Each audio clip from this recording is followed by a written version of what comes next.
Sa Pilipinas, ang mga love team ay mahalagang bahagi ng industriya ng entertainment, at ang mga kontrobersya na bumabalot sa kanila ay madalas umusbong dahil sa iba't ibang mga dahilan tulad ng personal na issue, mga alitan, o mga eskandalo. Narito ang ilan sa mga pinakakontrobersyal na love team sa Pilipinas at ang mga dahilan sa likod ng kanilang mga kontrobersya.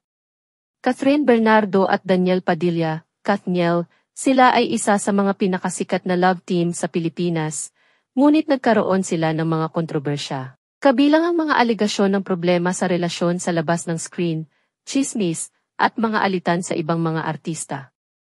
Gayunpaman, ang kanilang malakas na fanbase ay madalas na sumusuporta sa kanila sa mga kontrobersyang ito. James Reid at Nadine Lustre, Jadine, nakaranas ang Jadine ng mga kontrobersya kaugnay ng kanilang relasyon, kasama ang mga tsismis ng mga paghihiwalay at personal na issue na umiikot sa media.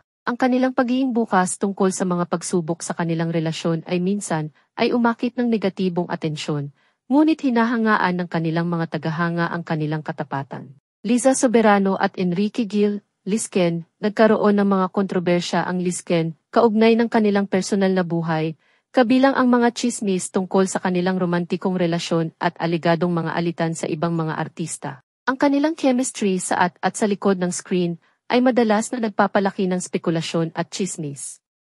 Aldab, Alden Richards at Maine Mendoza, ang love team na ito ay sumikat sa pamamagitan ng segment na Kaliserye sa noontime show na Eat Bulaga. Gayunpaman, nagkaroon ng kontrobersya kaugnay ng pagiging scripted ng kanilang mga interaksyon at aligadong paggamit sa kanilang mga tagahanga para sa ratings. Joshua Garcia at Julia Barreto, Joshlia, nakaranas ng mga kontrobersya ang Joshlia kaugnay ng kanilang personal na buhay. Kabilang ang mga tsismis ng mga paghihiwalay, aligadong pakikisali ng pangatlong partido, at mga alitan sa ibang mga artista. Ang kanilang mga pagsubok sa relasyon ay madalas na pinalalaki dahil sa kanilang status bilang prominenteng love team. Ang mga kontrobersyang ito ay madalas na nagmumula sa matinding pagsusuri at spekulasyon sa mga relasyon ng mga artista sa Pilipinas na pinapalakas ng media coverage at ang matinding dedikasyon ng mga fanbase ng mga love team na ito.